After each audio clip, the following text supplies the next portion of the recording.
Jared Nash had been a mechanic at Dock 17 for 6 years, fixing up all manner of ships that passed through the station. Humans weren't the only ones who traveled the galaxy anymore. Alien visitors were common, and most carried enough credits to make repairs worth the hassle. But rules were rules. Company policy stated that unauthorized repairs on non-human ships were strictly forbidden unless approved by corporate. So when a tiny, trembling, blue-skinned alien child stumbled into his hangar, clutching a broken starship part in their small hands, Jared hesitated. "Please," the child said in a warbling, static-filled translator. "My ship won't start. My guardian will be angry if I don't get home." Jared looked around. No one was watching. The kid's ship was small, old, and barely functional. One of those interstellar runabouts barely held together with scrap and goodwill. It wasn't a job that would cost much, just a few hours of work and a bit of spare metal. No one would miss those parts. He sighed, rubbing his forehead. "All right, kid. I'll take a look." 2 hours later, the ship hummed to life. The child's eyes, large, black pools, shone with gratitude. "Thank you, Human Nash," they chirped before scurrying aboard and blasting off. Jared watched them go, hoping he had done the right thing. He found out the next morning that he had not, at least, not in the eyes of his employer. Security footage caught him red-handed. His boss, an overstuffed corporate drone named Wilkes, fired him on the spot. "Unauthorized repairs, Jared. The company doesn't want liabilities. What if that kid crashes and their people blame us? This is the cost of being careless." Jared clenched his fists, but didn't argue. It wasn't worth it. Instead, he packed up his tools and left Dock 17 behind, wondering what the hell he was going to do next. 3 days later, his answer arrived in the form of an entire alien fleet. Dock 17's alarms blared as a dozen massive ships emerged from hyperspace, casting ominous shadows over the station. Defense systems powered up, and frantic messages were sent to nearby outposts for reinforcements. No one knew why the fleet was here or what it wanted. Then, a message boomed through every speaker in the station. "Where is the Human Nash?" Jared, who had been nursing a cheap drink at a bar on the station's lower decks, nearly choked. Security officers found him within minutes, dragging him toward the control room where Wilkes and the station heads looked pale as ghosts. The main screen flickered to life, revealing the face of an alien unlike any Jared had ever seen, regal, with deep-set black eyes and skin like shifting stardust. Beside them stood the blue-skinned child from before, clutching the hem of what appeared to be a ceremonial robe. "This human," the regal alien said, pointing at Jared, "helped my child in a moment of need, without seeking reward." Wilkes stammered. That's wonderful, truly, but in our culture, such kindness must be repaid." The alien's voice grew sharper. He was punished for his actions. "This is unacceptable." Jared stood frozen. The child beamed at him, their sharp teeth gleaming. "I told my parent what you did.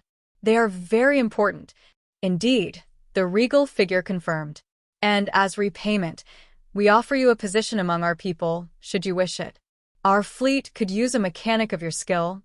Jared turned to see Wilkes' expression twist into something between terror and regret. He could already see the man scrambling for a way to spin this into some kind of PR stunt. "Screw that." Jared grinned. "You know what? That sounds like a damn good offer." He stepped forward, and the fleet welcomed him home. Chapter 1. The Job That Changed Everything. Liam Carter wiped the sweat from his brow, the heat from the twin sons of Valen for turning his mechanic's jumpsuit into a second layer of damp skin. He sighed as he surveyed the small, run-down repair bay where he spent most of his waking hours. The station wasn't much, just a backwater pit stop on the edge of known space, catering to broken-down ships and travelers too desperate or too stubborn to seek help from the bigger ports. The pay was terrible. The hours were worse. But for someone like Liam, an ex-military engineer with a dishonorable discharge, options were limited.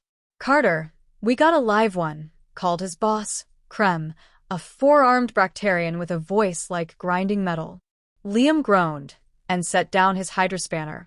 "What is it this time?" Krem pointed toward the bay entrance, where a small, beat-up vessel barely hovered above the ground, sputtering blue plasma from its left thruster. It was an odd little ship, sleek but clearly old, and designed for a much smaller pilot than most humanoids. It wobbled dangerously as it touched down, the landing skids barely holding together. The cockpit hissed open, and out tumbled a figure wrapped in a deep blue flight suit. The pilot pulled off their helmet, revealing large, glistening silver eyes and pale lavender skin. Liam's eyebrows shot up. A Zalari child.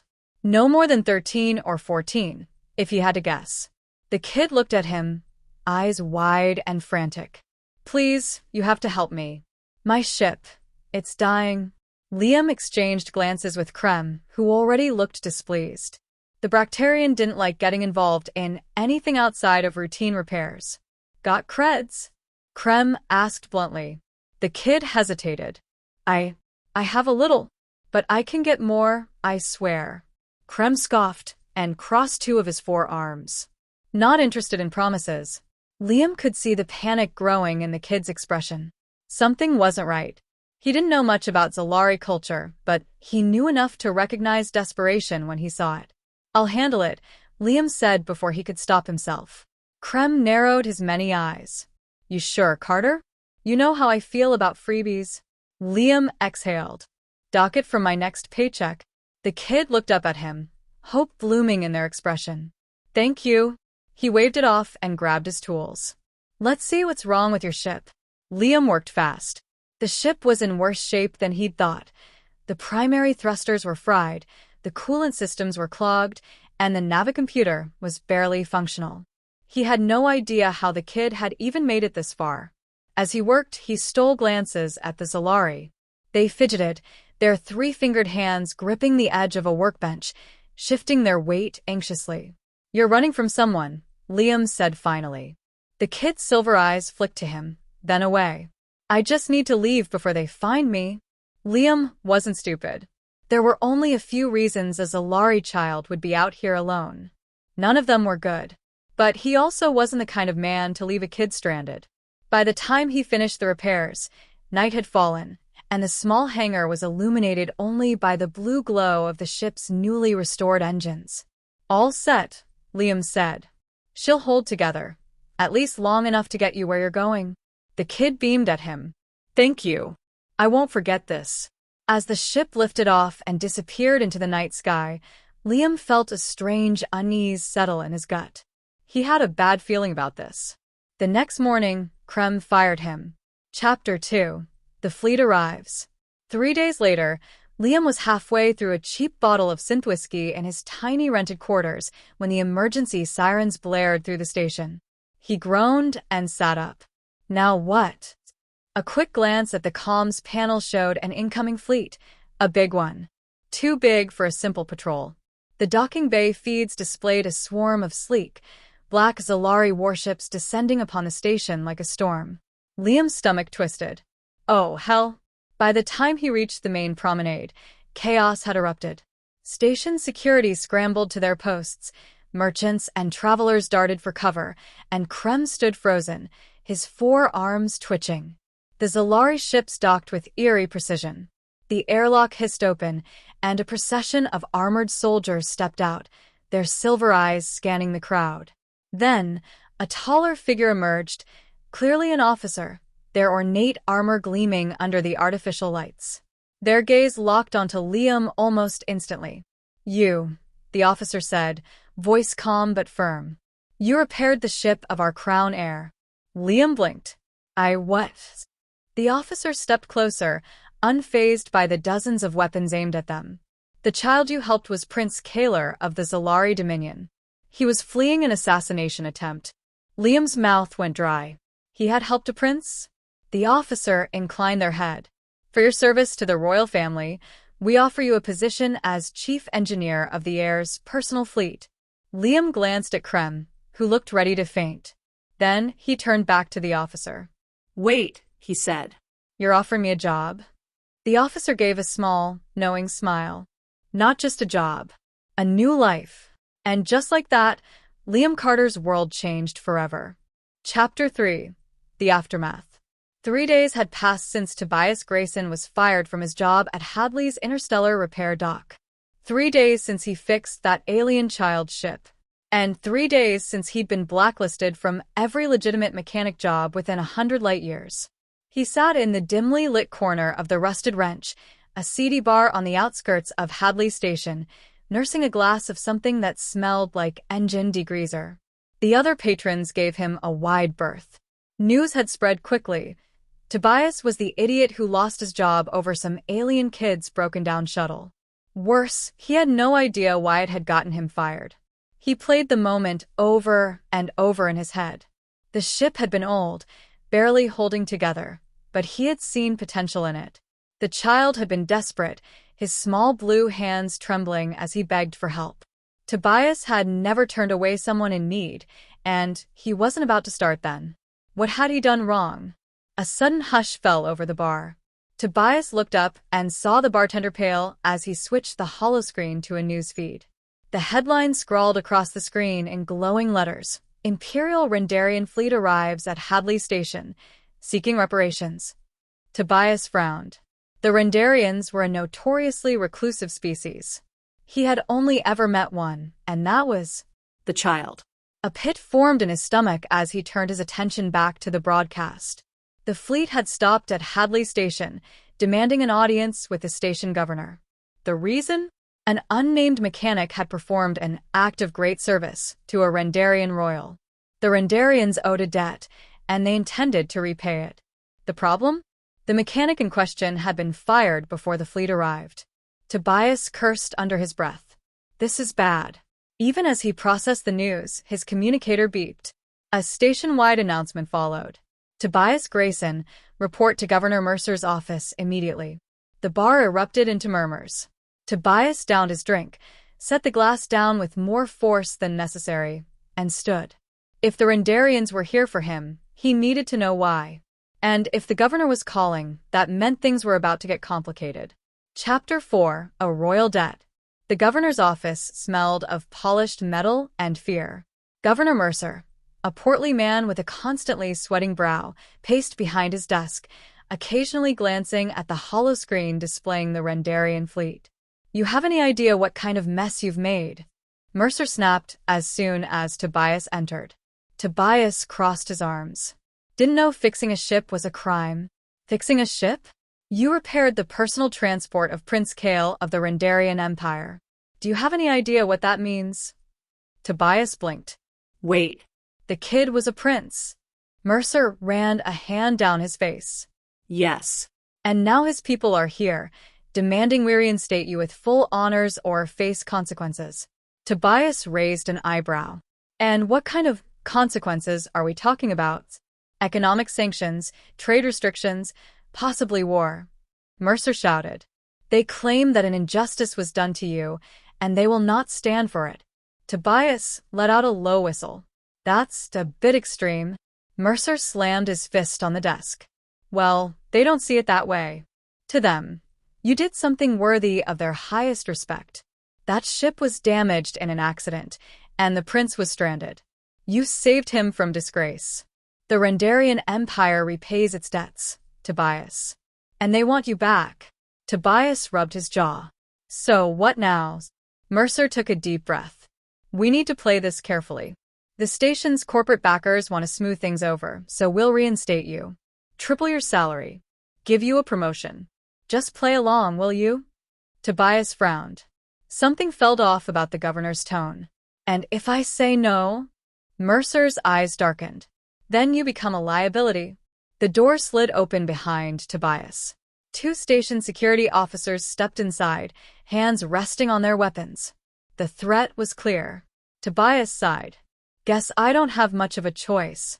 Mercer forced a smile. Glad we understand each other. But as Tobias left the office, escorted by guards, he had the sinking feeling that this was far from over. The Rendarian fleet wasn't just here to thank him.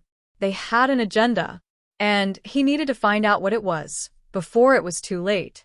Chapter 5: Ripples in the Void. Riley sat in his cluttered workshop, still brooding over the way he had been unceremoniously fired. The repair of the alien child's ship had been an act of kindness, a moment of genuine connection, but it had cost him everything. Now, 3 days later, his bank account was locked, his work authorization revoked, and his reputation in tatters. The station authorities had labeled him a security risk, all because of some bureaucratic nonsense about unauthorized technology handling. Ridiculous, he muttered, slamming a wrench onto the table. The sudden vibration knocked over a small tool tray, scattering bolts and screws across the floor. A sharp knock at the door pulled him from his thoughts. He frowned. No one had visited since he'd been let go. He wasn't in the mood for company, but curiosity got the better of him. As he swung the door open, he froze. Standing in the dim corridor was a tall, slender figure clad in an ornate navy blue uniform with silver filigree. The person's pale, violet-tinted skin and large, liquid black eyes were unmistakably alien. Behind this envoy, the space station's corridor viewport revealed a shocking sight, an entire fleet of ships hovering just outside. Dozens of vessels, sleek and streamlined, were stationed in perfect formation, their hulls gleaming with an eerie bioluminescence. Riley swallowed hard. Can I help you?" The envoy's lips curved in what might have been a smile. "You are Riley Kincaid, the human mechanic who repaired the vessel of the Clora Air?" Riley hesitated. "I mean, yeah, I guess. But I just fixed an engine. Nothing special. To us, it was everything." The envoy's voice was smooth, almost melodic. "The child you aided is a prince of our people. The Clora Dominion owes you a debt." Riley's heart pounded. A prince? Indeed. And his father, Supreme Monarch Vilen, wishes to meet the human who treated his son with such kindness. Riley took a step back, unsure whether to feel honored or terrified. "Listen, I think you might have the wrong guy. I was just doing my job. And actually I got fired for it." The envoy's expression darkened, and their elongated fingers flexed. "This is unacceptable. You were punished for an act of goodwill." "Pretty much," Riley said bitterly. The envoy turned and muttered something in a language Riley couldn't understand. A moment later, several figures in similar uniforms emerged from the corridor, accompanied by a squad of security officers. Before Riley could react, the alien envoy gestured toward the guards. "Who dismissed you?" Riley hesitated before muttering, "Chief Foreman Garrett." The envoy turned to the station security commander. "Summon this Garrett at once." The security officer, a broad-shouldered man with a grim expression, exchanged an uneasy glance with his subordinates before stepping away to make the call. Riley felt a strange mix of satisfaction and trepidation as he watched the scene unfold. He had no idea what the Clora were planning, but it was clear that his simple repair job had started something much bigger than he had ever imagined. Chapter 6: A Royal Invitation. Garrett arrived within minutes, his face contorted in a mix of frustration and barely concealed fear. "What the hell is going on here?" The Clora envoy turned to him, their gaze unreadable. "You terminated the employment of Riley Kincaid?" Garrett straightened his spine, his bravado barely masking his nervousness. "That's right. He tampered with unauthorized technology. Violation of station protocol." The envoy's dark eyes narrowed. "You punished him for aiding the heir to the Clora throne?" Garrett blinked. The heirs?" His voice wavered. The envoy tilted their head slightly. "You fired him for an act of kindness that saved our prince. This is not something the Clora take lightly." Garrett opened his mouth, then closed it again, his forehead beading with sweat. "It was a misunderstanding." "The misunderstanding is yours." The envoy cut him off coldly. "We will be lodging a formal protest against your decision. Moreover, we will see to it that Riley Kincaid is reinstated, with proper compensation." Riley, who had been standing silently up until now, found his voice. "Wait, what? You want me to go back to work?" The envoy turned to him. "Only if you wish it. But the Supreme Monarch has a greater proposal. He wishes to meet you personally, in our home system. To thank you in person." Riley blinked. "You mean I'll leave the station? Travel to your worlds?" The envoy nodded. "You would be treated as an honored guest." Garrett took a shaky breath. "Listen, there's no need for all this. Riley, you can have your job back. We'll even increase your pay." Riley looked at him, then at the envoy. The choice was obvious. "Nah," he said with a smirk. "I think I've got a better offer." The envoy inclined their head in approval. "Excellent. Prepare yourself, Riley Kincaid. The stars await." Chapter 7. Echoes of Consequence. 3 days had passed since Jace Grayson had been unceremoniously fired from his job at Helios Station's Mechanics Bay. 3 days since he had defied protocol to help a frightened, desperate alien child repair a ship no one else would touch. The station's brass had made it clear his actions had violated corporate policy. Unauthorized repairs, unauthorized contact, unauthorized kindness. And now, the consequences of that kindness loomed on the horizon. Jace stood on the outermost observation deck of Helios Station, watching as the void beyond the asteroid belt shimmered with a light show that had nothing to do with natural phenomena. Streaks of violet, blue, and searing gold carved through space like gashes in reality itself. A fleet was arriving. Not just any fleet, the same alien race the child had belonged to. The station's alarms blared, a shrill announcement of impending catastrophe. Jace exhaled sharply. Well, damn. Here we go. He knew enough about interstellar diplomacy to recognize when things were about to go sideways. The station's higher-ups scrambled in the command center, their voices overlapping in panicked radio chatter. The fleet wasn't hailing them. It wasn't opening communications. It was just looming, waiting.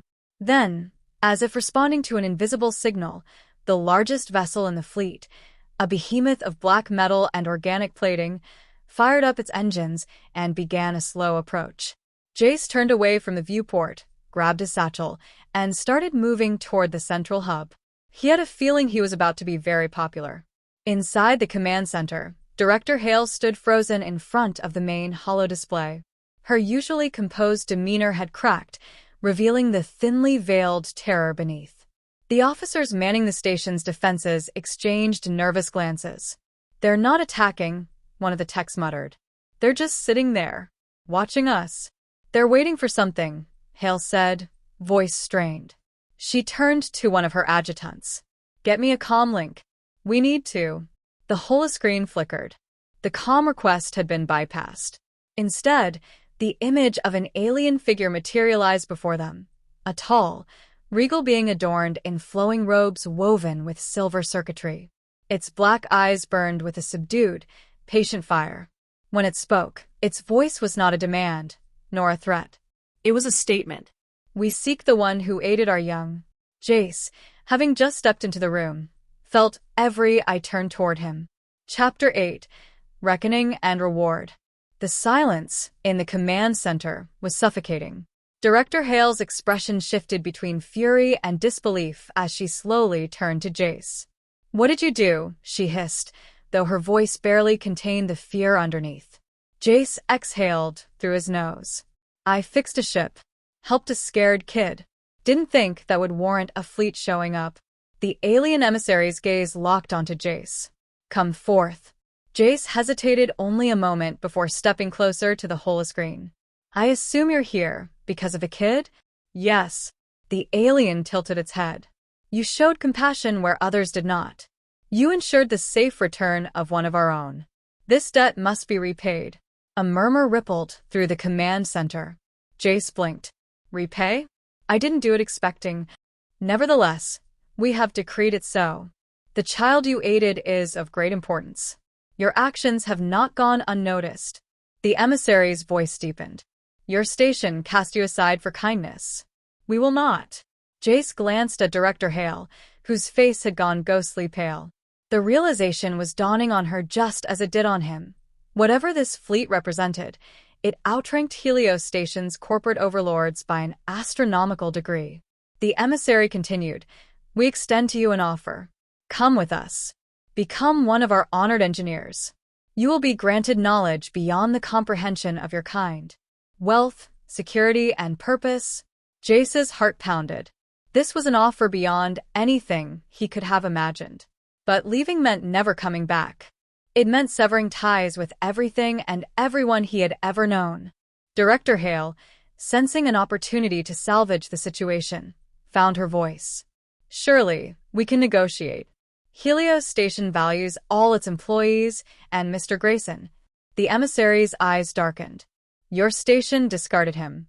You speak only now because you fear what you stand to lose. Your authority here means nothing to us. Hale shrank back. The power balance had shifted entirely. Jace took a breath. If I go, what happens to the station? The emissary paused. We bear no ill will. We sought only justice for our own. Relief flooded the room, but Jace still felt the weight of the choice before him. Stay and be a footnote in corporate history, or leave and step into the unknown. He looked at the gathered officers, at Hale, at the flickering holoscreen where an entire fleet waited on his decision. Then, with a slow nod, he made his choice. All right, Jace said. I'm in. The emissary inclined its head. Then come. A new life awaits. And just like that, Jace Grayson stepped into a future he had never imagined. Chapter 9. The Aftermath of Betrayal. Jace Carter sat in his cramped apartment, staring blankly at the cracked ceiling. It had been 3 days since his termination from Harrow's Interstellar Repairs. 3 days since his boss, Gregor, had thrown him out for fixing that alien kid's ship. 3 days since his world had come crashing down. The decision to help the young alien hadn't been difficult. The kid had been desperate, and Jace had always had a soft spot for underdogs. But the repercussions had been swift and brutal. Gregor's rant had echoed in his ears long after he left the shop. You don't just fix unauthorized ships, Carter. You don't just mess with clients that ain't cleared by management. You're done here. He sighed, rubbing his temples. Unemployment didn't suit him, but finding work on Orion 7 wasn't easy when your reputation had been burned to the ground. He had tried a few of the smaller docks, but word traveled fast in the underworld of interstellar repairs. No one wanted to hire a guy who had gone against company policy, especially when the company was known for its questionable ties to bigger galactic organizations. A sharp knock at the door pulled him out of his thoughts. His brow furrowed as he pushed himself off the couch and peered through the peephole. A young woman with deep emerald skin and dark silver eyes stood outside, her expression unreadable. She was definitely not human. Jace hesitated for only a moment before opening the door.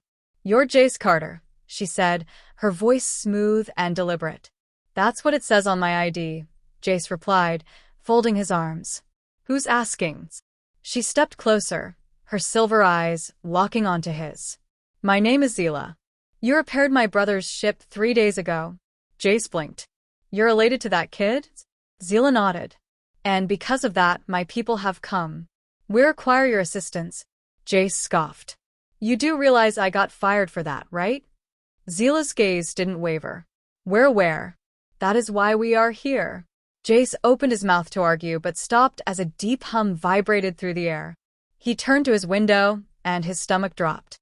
The sky above Orion 7 was filled with an entire fleet of sleek, unfamiliar ships. They hovered in a formation so precise it sent a chill down his spine. Tell me you guys aren't here for war, Jace muttered. Zila smiled, an unsettling, knowing smile. That depends entirely on how this conversation goes. Chapter 10. A Fleet's Ultimatum. The city's emergency sirens blared as authorities scrambled to make sense of the armada looming overhead. Jace's apartment vibrated slightly from the sheer force of their presence. He turned back to Zila, who remained completely calm. Mind explaining what's going on before everyone loses their minds? Jace asked, keeping his voice low. Zila nodded. Our people, the Vekari, do not take acts of kindness lightly. When you repaired my brother's ship, you did more than fix some broken circuits. You showed honor, something rare among your kind. Jace ran a hand through his hair. Okay, but why the whole damn fleet? Zila's expression hardened. Your employers made a mistake. They punished a man of honor. The Vekari do not let such transgressions go unanswered. Jace's heart pounded. You came to, what? Demand I get my job back? Zila tilted her head. We came to offer you a choice. Rejoin your former employer under our protection, or leave this planet and work for us. Jace let out a short, disbelieving laugh. I think you underestimate how much Gregor hates my guts. Zila smiled again, this time more amused. Then perhaps you underestimate how persuasive an entire fleet can be. Before Jace could respond, his comm device buzzed aggressively. He hesitated before answering. Gregor's furious voice burst through the speaker. Carter, what the hell did you do? There's an entire alien fleet threatening our business because of you. Jace smirked. Guess you should have thought twice before firing me, huh? Silence. Then, a begrudging, furious growl. Get down to the docks. Now. Jace looked at Zila, who inclined her head. It seems negotiations are underway. With a deep breath, Jace grabbed his jacket. Let's see how persuasive your fleet really is. Chapter 11. A Reckoning from the Stars. 3 days had passed since Daniel Grayson lost his job at Orion Mechanics. 3 days of regret, anger, and confusion. All because he had chosen to help a lost, scared alien child repair their ship. He had never expected it to cost him his livelihood. The morning started like any other, until the sky darkened. Daniel stepped outside, shielding his eyes as the sun seemed to dim. Then he saw them. Not one, not two, but an entire fleet of ships hovering over the town. Each was sleek, silver, and massive, dwarfing anything humanity had ever sent to space. The news reports went wild. Government officials scrambled. The town panicked. Daniel, however, stood still, a cold dread settling in his stomach. Then, a deep hum reverberated through the air, and a voice, mechanical yet strangely melodic, boomed from the sky. Daniel Grayson, you have been chosen. A beam of golden light shot down, enveloping him. Before he could react, his feet lifted off the ground, his stomach dropping as he was pulled toward the sky. The world below shrank rapidly, the sounds of shouting and sirens muffling into silence. And then everything went black. Daniel awoke to soft, ambient blue lighting. He was lying on something firm, yet not uncomfortable. As his eyes adjusted, he realized he was inside a ship. The walls shimmered like liquid metal, shifting slightly, as if responding to his presence. You are awake, a voice said. Daniel sat up quickly, facing the source. It was the child, Orith. Their large, silvery eyes reflected concern, their small hands clasped in front of them. But they were not alone. Standing behind Orith were 3 taller beings, their forms regal, their features both beautiful and unsettling. Unlike Orith, whose body language had always seemed timid, these figures radiated power and authority. One stepped forward. Their gaze bore into Daniel, assessing, judging. You aided our young one when they were in need, the being said, their voice layered as though multiple tones spoke at once. And for this you suffered. Daniel swallowed, unsure of how to respond. It was the right thing to do, he finally said. The tallest alien exchanged glances with the others before turning back to him. Your people did not see it that way. They punished you for your kindness. Daniel clenched his jaw. Yeah, well. That's how it goes sometimes. A flicker of something, pity? Disappointment. Crossed the alien's expression. This is unacceptable. Orith stepped closer. Daniel, my elders wish to make amends. They will speak with your leaders. Daniel's brows furrowed. Speak with them? The tallest alien's eyes glowed faintly. No. We will make them understand. Chapter 12. The Consequences of Ignorance. Back on Earth, chaos had erupted. The fleet's arrival sent the world into a frenzy. Military forces mobilized, communication lines buzzed with speculation, and Orion Mechanics found itself at the center of global attention. Inside the corporate office, Walter Raines, the CEO, was sweating through his expensive suit. Reports flooded his desk, governments demanding explanations, customers pulling contracts, stock prices plummeting. Then a voice, impossibly calm, yet carrying undeniable weight, echoed through his office, though no speakers were visible. Walter Raines, your actions have been noted. Walter's blood ran cold. He spun in his chair, heart hammering, but he was alone. You dismissed one of your own for an act of kindness. You chose greed over compassion. A shimmering figure materialized before him, one of the alien elders. Walter stumbled back, his chair toppling over.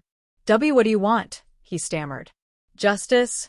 Across the town, the same voice rang through every screen, every speaker, addressing the world. Your world preaches morality, yet punishes those who embody it. This hypocrisy is unacceptable. The ships, which had remained still, suddenly shifted. A low, droning hum spread through the air, sending waves of unease through every living being. Then, in unison, the fleet projected holograms into the sky, scenes of Daniel helping Orith, followed by the consequences he suffered. The world watched, and the world saw. Public outrage was immediate. Social media exploded with demands for accountability. Protests erupted outside Orion Mechanics, demanding Daniel's reinstatement.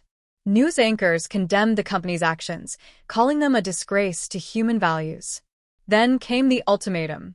You will correct this injustice. Or we will correct it for you. The President of the United States, along with leaders from around the world, scrambled to respond. Negotiations with the alien delegation were set up within hours. Daniel, still aboard the alien vessel, was brought before the leaders of Earth. The president, looking tense, spoke first. Mr. Grayson, we deeply regret the actions taken against you. In recognition of your bravery and kindness, we would like to offer you a formal position as an ambassador to extraterrestrial relations. Daniel blinked. Wait, what? The alien elder inclined their head. Your leaders have realized their mistake. And now, they seek to rectify it. Walter Raines, now pale and visibly shaken, stepped forward. Mr. Grayson, I made a mistake. If you wish, your job at Orion Mechanics is still available. With a substantial raise. Daniel exhaled slowly. He glanced at Orith, who gave him a small, hopeful smile. Then he looked back at the leaders of his world, the so-called representatives of justice and fairness who had only acted because they were forced to. And he made his choice. Thanks, but no thanks, he said, turning to the alien elders. I think I'd rather work with people who actually understand what fairness means. Orith beamed. The elders nodded in approval. And as the negotiations continued, Daniel Grayson stepped into a new future, one where doing the right thing wasn't punished, but rewarded. Chapter 13. Echoes of Defiance. 3 days had passed since Aaron Carter, the best mechanic at Dockside Repair Station Theta 9, had been fired for helping a stranded alien child fix its ship. The station's administration, wary of interstellar politics, had deemed his actions a reckless breach of protocol. Now, as he sat in the dim light of a small rented hab on the station's lower levels, nursing a lukewarm bottle of synthale, he reflected on how quickly his life had unraveled. Then, the alarms blared. The entire station trembled as the voice of the AI control system came over the intercom, mechanical, yet laced with urgency. Unidentified fleet detected. Approximate size, 150 capital-class vessels. Incoming transmission. Aaron pushed himself up from the couch, his mind racing. He bolted to the small window, peering out at the vast expanse of space. There, beyond the shimmering energy barrier of the station's defense perimeter, loomed an armada of enormous ships, sleek, iridescent, and pulsating with unknown energy sources. Their hulls bore intricate glyphs, eerily similar to the small emblem the alien child had worn on its tunic. A cold chill ran down Aaron's spine. In the command center, Station Administrator Kelvix Thorne was a shade paler than usual, beads of sweat glistening on his forehead as he stared at the incoming fleet. Open a channel, he ordered, his voice tight. The display flickered to life, revealing a tall, imposing alien with bioluminescent patterns rippling across its elongated face. Its eyes, deep pools of shifting color, locked onto the administrator. We are the Varnkai, the being announced in a deep, resonant voice. 3 days ago, one of our own, a child, was aided by a mechanic of your station. This act of kindness has been noted. Kelvix exhaled sharply, nodding vigorously. Yes, of course, we. The alien raised a hand, silencing him. That mechanic was dismissed for his actions. This is unacceptable. We have come to correct this mistake. Aaron's pulse pounded in his ears. Chapter 14. A Fleet's Decision. Aaron barely had time to react before two station security officers burst into his rented room. "Carter, you're coming with us." Now. Before he could protest, they seized him by the arms and dragged him down the corridors, past panicked engineers and frightened dock workers. The station was in turmoil, everyone whispering about the incoming fleet. Some feared an invasion, others speculated a trade delegation, but Aaron had a sinking feeling it was about him. He was shoved into the command center, where Kelvick's Thorne turned toward him, face twisted in barely contained anxiety. "Tell them," Thorne hissed. "Tell them what happened." Aaron straightened, then turned to face the main display, where the Varnkai leader observed him with unsettling stillness. "You helped my kin," the alien leader said, its tone softer now. Why? Aaron hesitated, then shrugged. "The kid needed help. I didn't ask for a reward. I just did what was right." A moment of silence stretched between them, then the alien's face split into something that might have been a smile. "Then you are worthy." Kelvick's blanched. "Worthy? Worthy for what?" The alien leader turned its gaze back to the administrator. "Your station has proven inhospitable to one who embodies the highest ideals of honor. This is a failing. A failing we must address." The comms system crackled as smaller ships detached from the fleet, sleek crafts descending toward the station like falling stars. Aaron felt a knot form in his gut. "You are hereby invited to join the Varnkai fleet, Aaron Carter," the leader declared. "Or we will take this station apart to find someone who truly understands the meaning of kindness." The room went deathly silent. Aaron looked at Kelvick's, who was now sweating profusely. The man's lips moved, forming words he couldn't quite get out. Then Aaron smirked. "Guess I better pack my bags."